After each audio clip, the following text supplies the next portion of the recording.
ल साथीहरू, आज मैले करेला र आलुको तरकारी बनाउँदैछु। करेला आलुलाई बोइल गरेर यहाँ काटेर राखिसकेँ।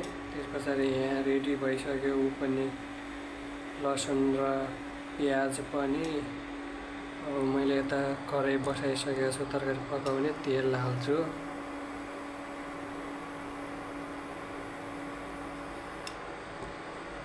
त्यस पछाडि तेललाई यसो यता भाँडामा लगाउनु पर्यो वरपर।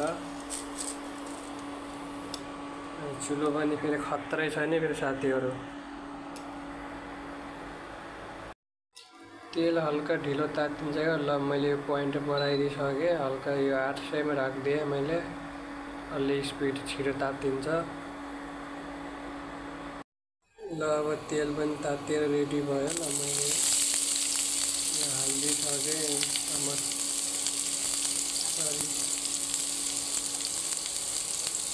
यसलाई हल्का चलाइदिनु पर्यो, यताउता दिनु पर्यो। त्यस पछाडि एकैछिनमा अब रेडी हुन्छ।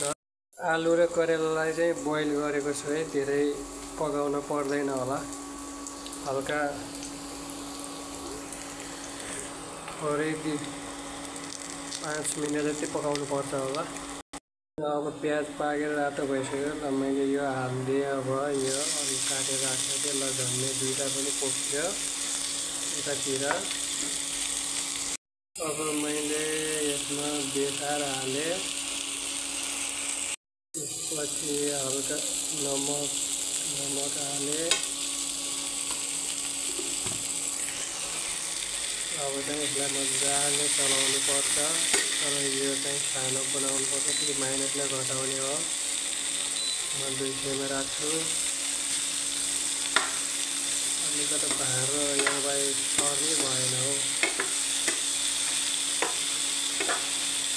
एउटा हातले मोबाइल पक्रेको छु, एउटा अब यो भाँडो यता र उता गर्छ।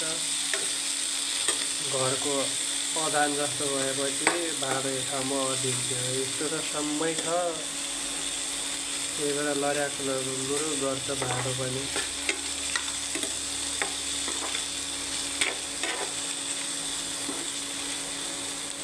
के भयो भने मैले चुलालाई 120 मा राखेको छु, कम उसमा यसमा राख्यो भने अलिक ढिलो तातिन्छ। अब यसलाई लगभग 2-3 मिनट हल्का छोपेर राखिदिउँ। अब मैले यो धनिया र जिरा पाउडर हालेँ। धेरै पनि खानुहुन्न, थोरै खानुपर्छ।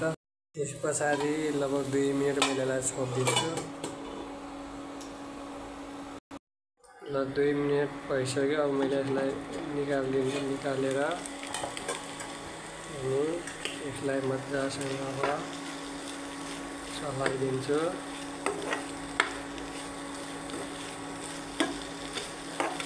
सब्जी चाहिँ रोटीसँग खाने जस्तो भएको छ, तर मैले चाहिँ यता भात पकाएको छु।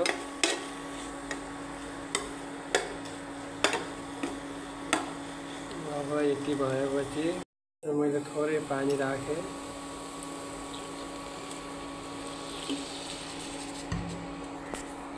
यसमा पोइन्ट मैले बढाएँ। यो अब लगभग 1300 मा राखिदिएँ मैले, हाई स्पिड, धेरै छिटो तातिन्छ।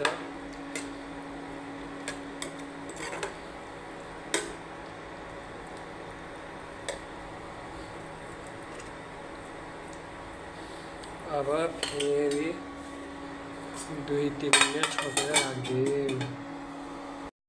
ल अब कस्तो भयो तरकारी हेर्न पर्यो। यो पनि निस्किन त।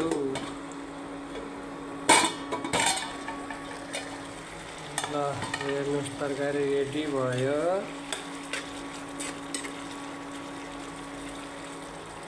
ल साथीहरू, अब तरकारी पाक्यो।